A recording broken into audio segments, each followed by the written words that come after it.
every day. Don't despair, cause it ain't your way. Keep it real, make the best out of any situation that you come across. Some lose, some lost, I'ma shake it off and get back to what I'm really about. Give the crowd something to feel. Welcome back to the Jonessa Podcast. Conversations from the couch. Alrighty, so coming in strong after a monumental, phenomenal episode. Yes. That was amazing by Minister Brian Jones. Yeah, it was so nice to have him come to the couch and provide such great knowledge to our listeners. It was a wonderful experience. Even talking to him, we had a conversation about our conversation after the podcast. Yes. Yeah. So I encourage everyone out there, all of our listeners, all of our couch cousins, to please go out and listen to that episode. I promise you, you will not be disappointed. A lot of good information, a lot of gems and jewels. Mm-hmm. But great weekend this weekend. We had some friends over. Yes, it was so good to see them. It's probably been like, a year since we've had them over to the house. Yes. It was so good to be around them. Yes. And it's so cool because we both work in the same professions. You work in the same profession as my friend's wife, and I work in the same profession as him. And we have so many things in common. And it's just so important that if you're in a relationship, in a marriage, to bond with other couples that have similarities as you do, interests, and just have the same vision as you do when it comes to relationships and marriages. And I think we can definitely say that about that couple. They are very similar in what they want out of their marriage, and you can tell that they really, really love each other and are truly friends at the end of their relationship. Yeah. So that was fun to be with them. Very fun. But we have a very, very special guest tonight, and all of our guests are very special. All of them are. But this one, we were so excited. I know. And I will go ahead and apologize right now to all the listeners if I sound very nervous. Please forgive me. We have a special guest. My wife is always poised. That's that Miss South Carolina pageant experience. No. See, now you're running out. See, why are we running out? Just have that poise. Okay. But without further ado, we have Dr. Alicia Watkins on the couch with us tonight. She's going to talk to us about marriage, relationships, and you hear the term high value all the time. It's kind of like a trigger word for some people now. But we're really going to dive deep into that and just do some good conversations. Yeah, and couch cousins, get out your pens and your pencils, or start typing in your messages and your notes, because I can already tell. I already know this is going to be a good one. Monumental. Yeah. So without further ado, Dr. Alicia, thank you so much for coming on our podcast and blessing us with your presence. Oh, I appreciate that. I appreciate the invite, and I just love to be able. Anytime I'm so passionate about marriage and relationships and couples. Any invitation, I just jump at the chance. And you all came up with such a great topic that I just said, this type of topic we have got to talk about way more often. So that's what got me, was your topic. And I said, oh yeah, I really want to talk about high value people versus low value people. That's a great conversation to have, and we need to have more of those conversations. Yes, yes, we do. And coming from someone like you as an expert, I know we're going to get some great information. We're going to learn some things. Yes, so I'm so excited. Yes, I'm very excited. So let's go ahead and hop right into it, Dr. Alicia. I mean, your professional opinion on the phrase high value man and the high value narrative that has taken center stage in relationship discussions between men and women. Give us your professional opinion on this, because like I said before, it's a hot topic and it can be a trigger for some. Yeah, it's so interesting. The thinking that a high value person is somebody with this set of qualities that's better than those who don't have these sets of qualities, and that those people should therefore be placed on a pedestal. They are better than someone who doesn't have this type of quality. And really interesting. So the thinking on the other hand is that a low value person is someone who is inherently flawed. They're worth less than other people, and so therefore we have to devalue them. They are less than. And it's really, especially with what I'm hearing about low value people, is that I feel like it's putting people in an impossible situation. It's like, okay, so I'm a low value person because I was born in this family. Really? So it's impossible. There's no solution to it. I'm just going to just sign up for this low value life that I'm going to have. And there's no way of overcoming it. And that just to me seems very unnecessarily hopeless and unnecessarily like devastating. So there's nothing we can do. It's almost like you're faulted just for things that are outside of your control. You can't control what your parents were doing before you were born. You can't control a relationship that goes bad, so that sort of thing is really, really problematic. And I think that in reality, all of us are born with gifts. All of us have the value. There's no such thing as a low value, high value person. We all have strengths. All of us have areas of improvement. No one person is more worthy and more valuable than another. And I think like just thinking about where that comes from, it's almost as if you're not worthy of being with another person because you don't have these sort of attributes. And I think that we just need to let all that go. You do need to have standards, and you do need to decide what you want in a partner and what you don't want in a partner. All of us need to have that. But I think that also you need to think about what are those qualities that you're looking for in another person, and why is that quality so important to you? Where did that come from? Questioning some of that, and then deciding how you want to live your life. So I think it gets to choosing a partner. That's where I noticeably find that sort of thinking: high value, low value. You're not worthy of this partner because of these attributes. What do you all think? I think our expectations and what we want out of a partner for some reason has just become like not even realistic. And when I hear the term high value and somebody saying that I want a high value partner that has to make this amount of money, has to have this type of job title, I don't think they understand how reaching those levels is very difficult. And no one is going to start off with those things if you meet them at a certain juncture in your life. Like I said this previously, if the high value terminology was out when we first met each other, my wife probably wouldn't have even given me a chance because I was a broke college student living with my mother. But because she didn't come into the relationship with that mindset, we're well on our way. I'm well on my way because of my wife to becoming a quote unquote high value man. Oh, that is so great. It's like you're missing out on true love because you're so focused on things that don't even matter. Exactly. Yeah. Exactly. Like you really should be focusing on good qualities in a partner. You should find do you love people? Do you treat people in a caring way? Like, do you truly love me? Because things that are of high value, to go with that terminology, sometimes they could fade away at the drop of a hat. Like things could turn and you don't have what's making you high value. So if that is stripped away from you and it's just you standing right there but beside me or in front of me, do you still have that value without these things? And that's what's really important. Yes.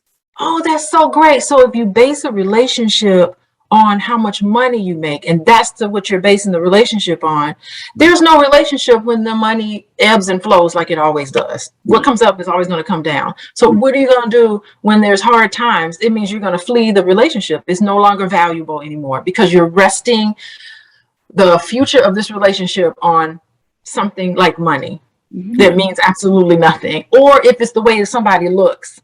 If you're only resting your relationship on how someone looks, if they change your look or something happens and they don't look the way you want them to look, the relationship is over or the marriage is over. And if that's the case, there never was a marriage in the first place.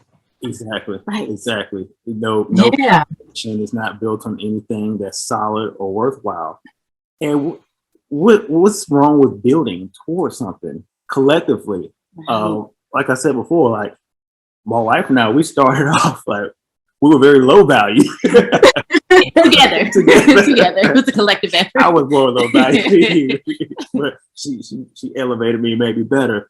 But the journey that we've been on and where we're going, we appreciate it even more than if one person came in with everything and somebody quote unquote didn't come in with the things that person was seeking. I think there's something special about building and creating something. And I think a lot of, especially the younger people who are following this narrative, they're missing out on that journey, and it's very sad. Yeah, it's so funny because when I met my husband, he was a little Boyce. He was a graduate student. He had no money. I think I had more money than him. And I would take him to the movies, and I would be like, I'm going to pay for the movies and popcorn today. Have anything. It was just really funny. We would we had such a fun friendship, and we were just like, we have such a good time together. It was like, oh my God, I can't believe it's 2 a.m. You better get back to your dorm. I'm going back to my dorm. We were in college. Like, it was just that sort of connection. It was like a real true connection. And you know, we would go on trips together. I remember we drove to New York one day, just like crazy. You know, yeah, let's just go to New York. We had no money at all. I had to put together money to put gas in the car. It was really bad, but we had a good time. So just think about that. Like, if I only value certain things, I never would have been really good friends with someone who in the future became my husband. Really, really fascinating about what you miss out on. And it's so interesting because I got so many friends. I do have friends. It's just like, he's got to make a certain amount of money, and he's got to, you know, and they say that, and it's funny because all of them are single. Wow. It's like a man don't want to be with a woman like that. They are all single, saying the same thing that they said 10 years ago when they were single. It's just, it's really fascinating about how it just doesn't even work that way.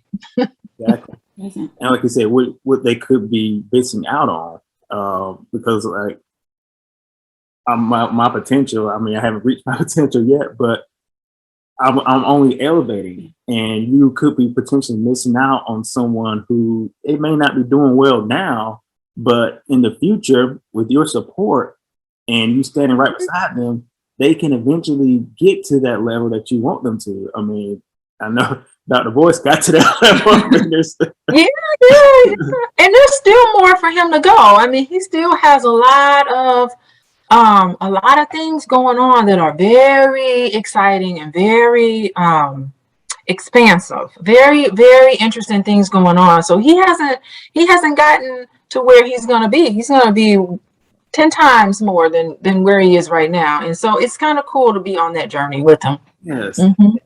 So to kind of go back to something you mentioned about some of your friends that are still in their single state, you think that they could possibly, because, okay, if they are, you know, in their terms, they feel like they're successful, then why couldn't they find someone maybe that's on that same level of success, wherever it be, and kind of still build? Because you're not, like, even no matter what your age is, you're not where you ultimately want to be. So why do you think it's difficulty trying to find someone that's kind of on that same level and then continue to build together? Yeah, I mean, that's a question that I have for them all the time. Like, what is going on? I have a play cousin who I'm thinking of, and she's been talking that, you know, now I see her is 20 years later, and she's like, what's your retirement plan? And what's your such and such? Now she's asking all sorts of different questions, and she's just as single as they can be. And it's really interesting. It's almost like it puts up a block, you know, and I look at her and I'm just saying, you know, I just see that there could be just why is she apprehensive about really getting close to someone? Like, I kind of think that all of that melts away, and that looking for all of these attributes that mean absolutely nothing is sort of a way to protect herself. You know, I kind of think that maybe she's just not, she's probably ready, but she's a little apprehensive about really falling for someone that, you know, on something a little more substance, you know, that maybe she's falling back on what's more comfortable for her as to, well, I'm just not with him because he doesn't have his money together. He's not doing this and that. You know, I'm thinking that that's just an excuse. Yeah. Well, I'm a conspiracy theorist. Oh, Lord. Oh, my Don't start we're not doing that today. Not today. But this next question, it kind of hit me, and I wanted to bounce it off of you because you are the expert. But has society's focus on personal achievement, along with the emphasis social media puts on receiving individual attention, affected the appeal of marriage? Yeah, I think, You said, has society put a focus on personal achievement? Yeah, I think it's not. I mean, to achieve things is really wonderful. That is fantastic. And it's great to share those achievements on social media. I think that's what you were asking. And I think I like it because it can motivate people. You know, you can be like, oh my God, it's so great to have people winning. And I feel like I can win, you know, so it's good to see people, especially who look like you, who are winning. And then you think that you can have that. I think the problem falls where you place your self-worth on how many views you get. You place your self-worth on how many likes that you get. And so if it didn't go the way you wanted it to go, and you're constantly checking social media, I am new to social media. I'm not even familiar with this. So I'm amazed at how many people like really check how many likes they have and views and all of that. And so I just think that in our society, there's just so many unhealthy forms of self-esteem. And, you know, definitely putting an emphasis based on performance-based esteem. So you only have worth based on what you can do. You know, it's like men have this sometimes, you know, they only have worth if they win. If they win that basketball game, then they're worthy. If they don't win, then they're not worthy for some reason. Getting into self-worth again, I think we talked about that before. But, you know, placing your worth on achievement, I think, is problematic. Also, you know, a lot of women, like, we place our worth on how somebody likes us. If someone likes us, then we're worthy. If someone doesn't like us, then we're not worthy. I mean, you have to have that kind of internal sense of self-love and self-well-being, and to know that you are worthy. And you don't need to have all of this external validation, you know, to make sure that you are worthy. You know, just you have to know it. And I think a third thing is that we place so much emphasis on materialism and what we have. If, you know, I have worth because I have a fancy car.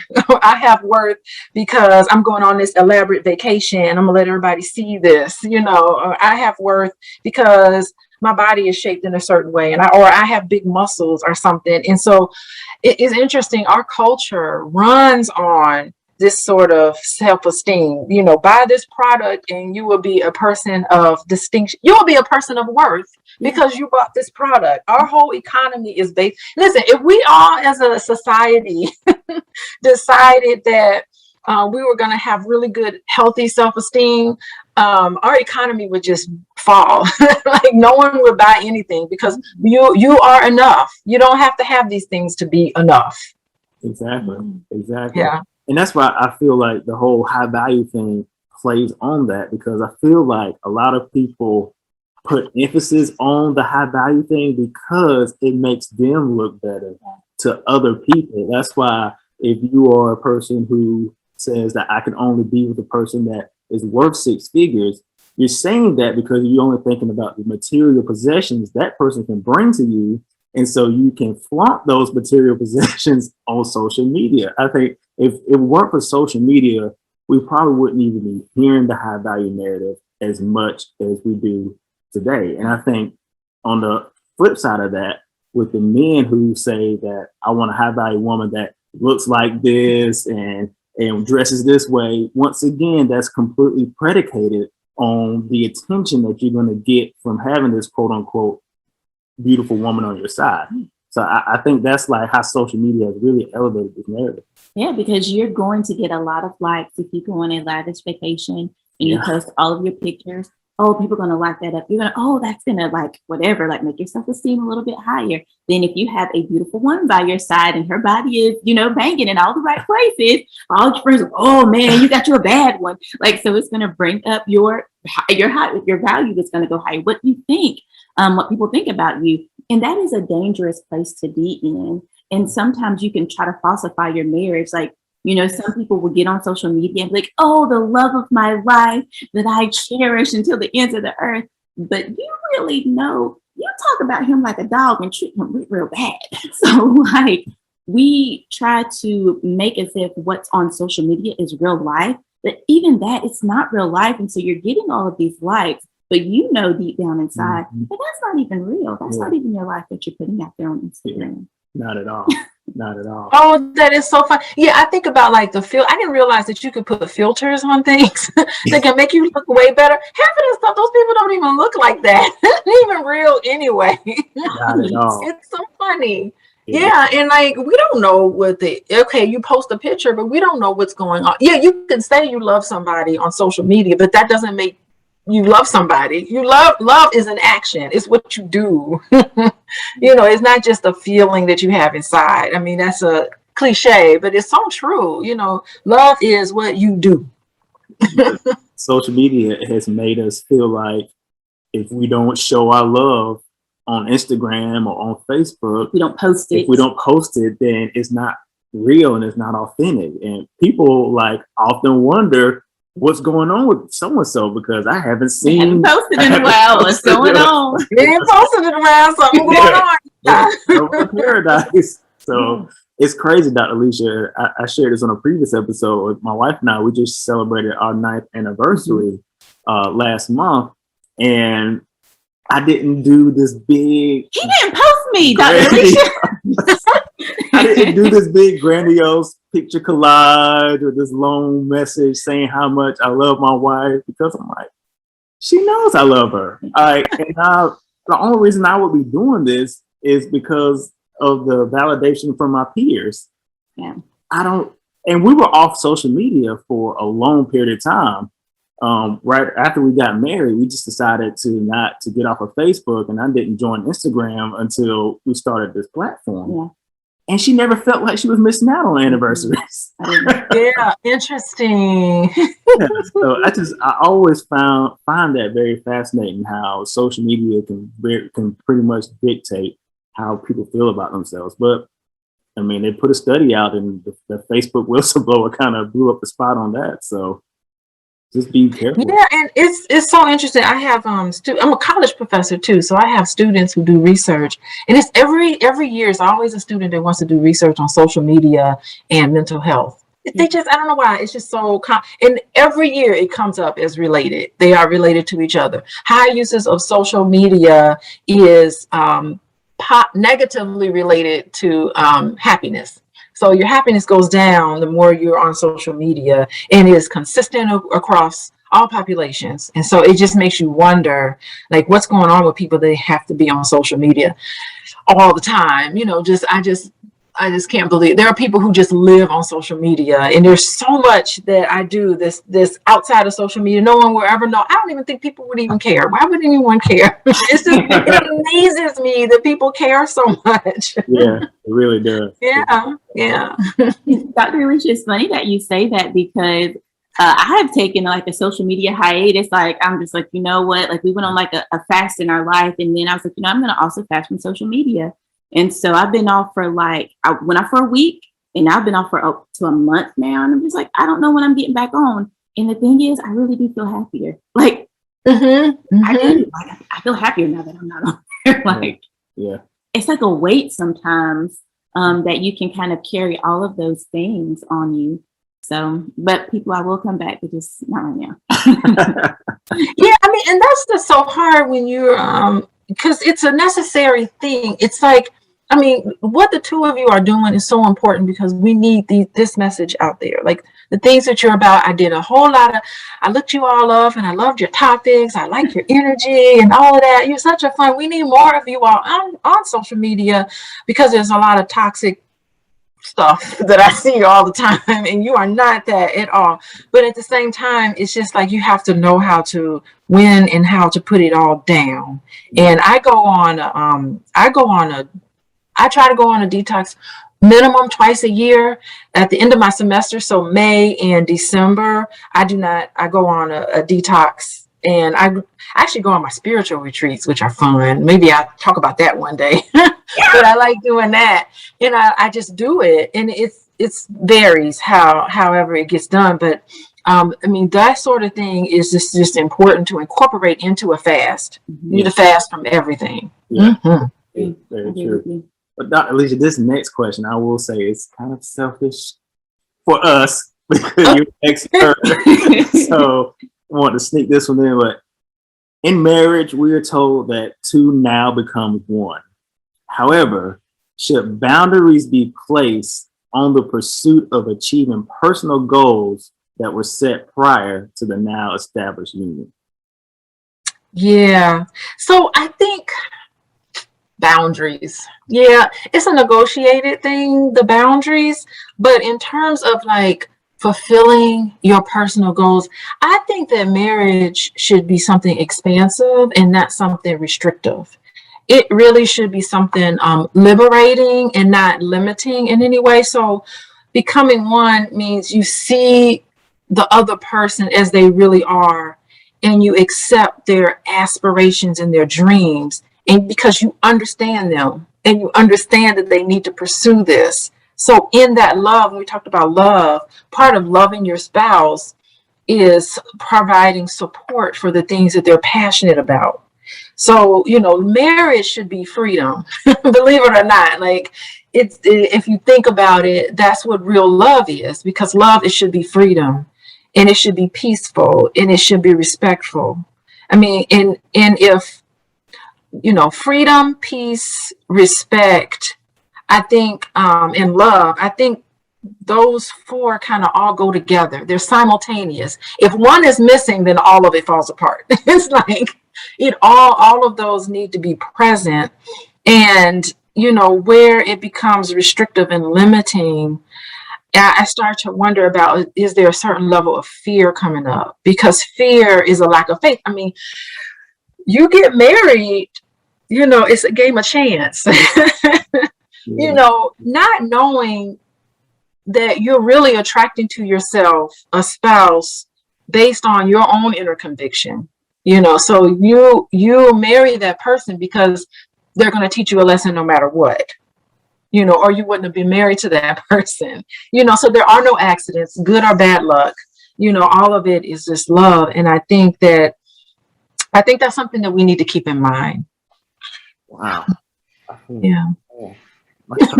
Hurting a little bit. I feel like I got my teeth. Oh, that was good job. And the reason, because my wife, you can be transparent. I'll be completely honest and transparent. My wife is a phenomenal educator. She is a principal right now, and she has risen up the ranks. She's only 33 years old, and she's already a principal. She won District Teacher of the Year. She is a educational savant. I gotta brag on you a little bit. Okay. Just get to admires you. Her mindset, I always say this, her mindset, I compare it to Michael Jordan, and me asking her to kind of bring in the reins a little bit on her just veracity on education would be the equivalent of Michael Jordan's spouse telling him that you need to calm it down a little bit on the basketball court and put more focus on your family. I feel guilty doing that, but I'll be honest, sometimes I do feel like I come second. But I feel like at the same time, that's a little bit selfish because she had this goal before we met. And I think I'm very supportive. You're extremely supportive. That's the thing. You really are. And we'll have conversations, and he'll tell me, Dr. Alicia, like, okay, like you need to kind of focus back at home. Like you need to leave the job a little bit sooner, get home, and we need to, you know, have a little bit of family time, one-on-one time.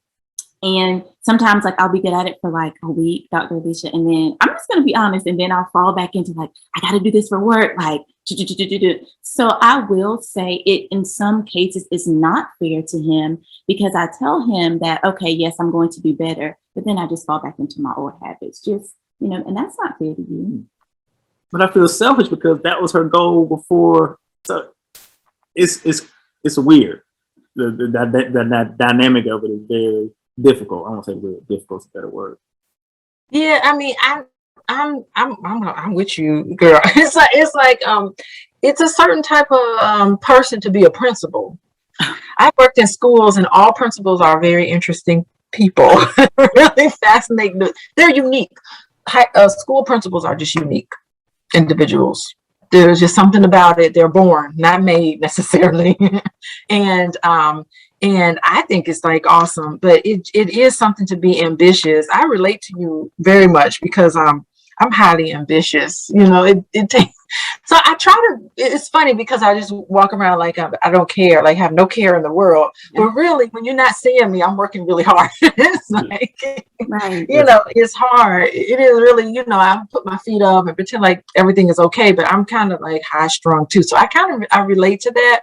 And so it is striking a balance of harmony. You know, to have that home life, work life harmony is so important.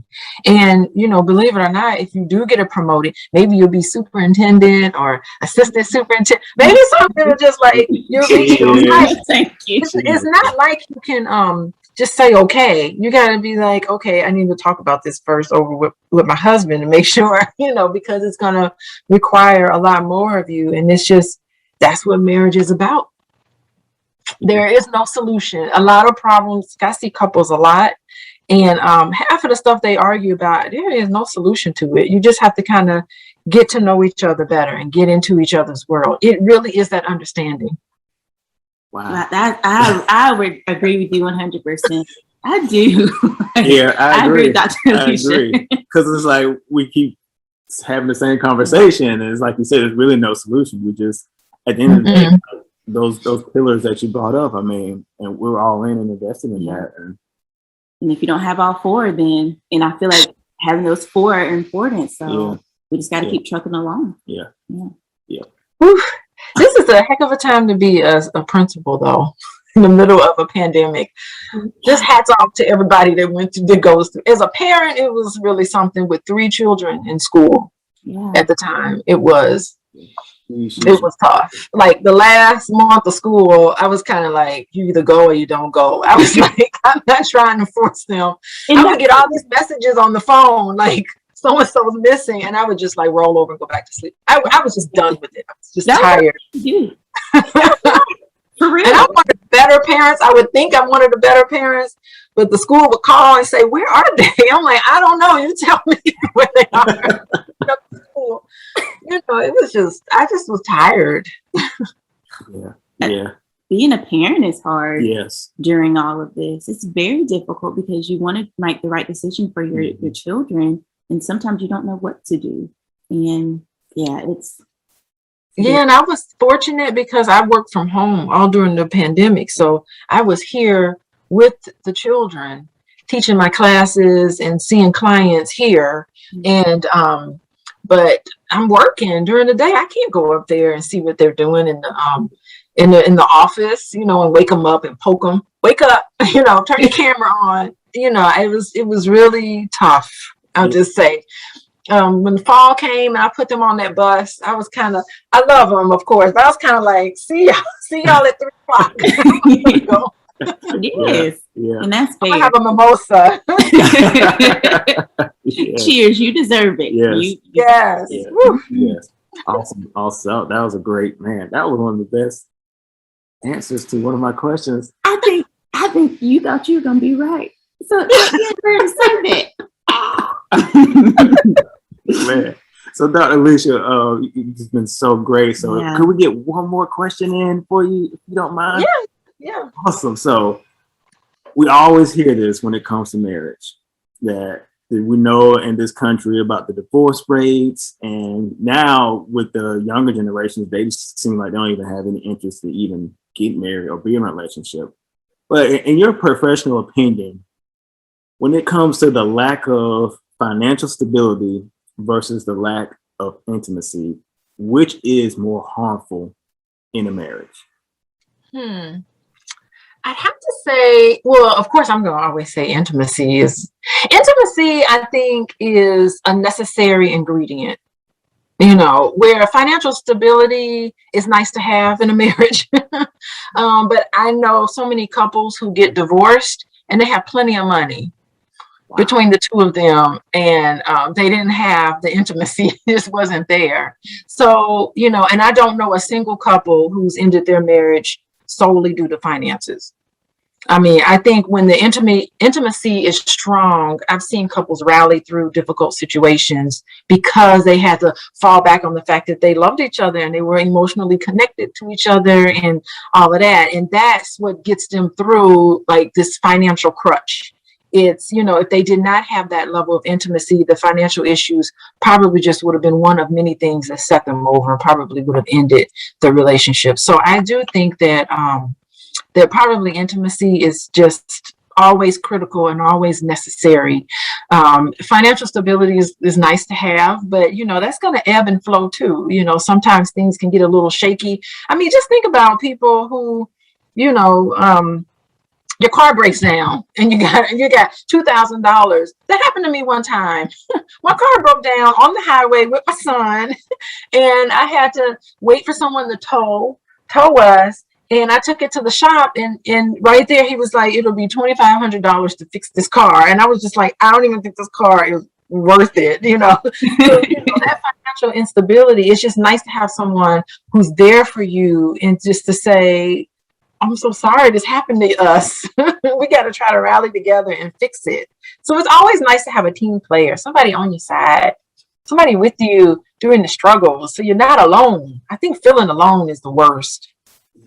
It's so crazy you said that, because I was reflecting on our marriage, and at the beginning of our marriage, she was a teacher, I was just a counselor at that point in our marriage, and we didn't have a whole lot of money, but we never thought about like how much money we didn't have at the time, because we were just so happy and love and just supportive, and like you said, just knowing that I had someone in the trenches with me to eat tilapia with every night. I didn't even have tilapia come from. I was eating tilapia every night. I'm like, this fish just showed up all of a sudden.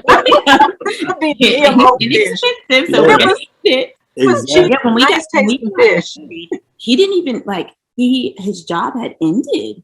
Mm-hmm. So, and we were on a second year teacher salary. You couldn't tell us anything. Like, we were like, could not tell. You can't tell us anything. Yeah, you really can't. That's so romantic. I just think that's so romantic to me.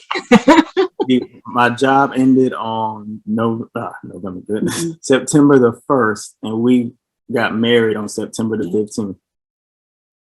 Oh my good. Well, there we go. That was the test. Yeah. So I 9 years later, look at you all.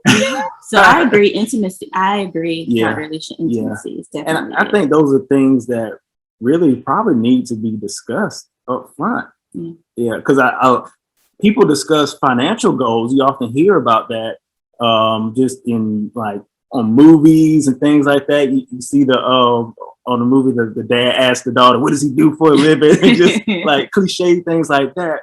We often discuss that, but you never hear the intimacy or the romantic side of the marriage being discussed. How important that is to keep that up. So I'm glad that you said that, Dr. Alicia. I thought you were going to say financial stability was more important, because that's all that you hear. But you're a man, so that's what you think. Plus your bones. That is so true. Men feel like if they don't have their money right, that they shouldn't even be married. Why am I even here if I don't have no money? There's no other value you can bring to the family other than money. That's so true. I hear it. Oh, not Alicia. Oh my goodness. This has been so wonderful. So hopefully we didn't disappoint you coming on our podcast. Hopefully it was wonderful to have you on and share your information. And it's not only applicable to just like marriage, but just in relationships in general, the information that you've shared with us. Yes, awesome. Dr. Alicia, you mind leaving your information for our audience just in case they want to get in contact with you or they can catch me at Coaching with Dr. Alicia, Coaching with Dr. Alicia, Alicia, and you can find me there. You just type it in. That's my website, and it's also my contact information on Instagram. I just opened an Instagram account in, I think it was like March, so I'm new to Instagram too, and so it's a lot of good information on there, and I try to have good elevated conversations I'm trying to do. And and I'm all excited because in 2.5 weeks I'm going to be at the All Black National Convention with Boyce Watkins. We're going to have some fun. We're doing all new stuff this year, and it's real exciting. And we're going to have a track on relationships. So I think that would be really kind of cool. People are interested in that, and financial stuff. There'll be a whole lot of financial stuff. Of course, that's one of the main ingredients, but they go together. And so you can check it out at allblacknationalconvention.com. It is the last weekend of this month. So it is the last weekend in October. And it'll be we're going to have a really good time in Orlando at the Omni Hotel. It's a beautiful resort. And I don't think there are any more. There might be a couple of hotel rooms left, but you can still get your ticket and come. I think it'll be awesome. Awesome. Dr. Alicia, thank you so much for coming on the Jonessa podcast. That's nice. I can't even speak. I'm still so excited. You're stumbling over your words. It's nothing new though, but thank you so much. Audience, please go check her out. Her and her husband are doing amazing things for our community, and it doesn't matter what community you're part of, you can get some great information from them. Thank you so much, Dr. Alicia. You've just been awesome. Amazing. Awesome. Thank you for inviting me. Yes. Jonessa, audience, couch cousins. Yeah. You have listened to another legendary episode of the Jonessa podcast. Conversations from the Couch. We'll see you next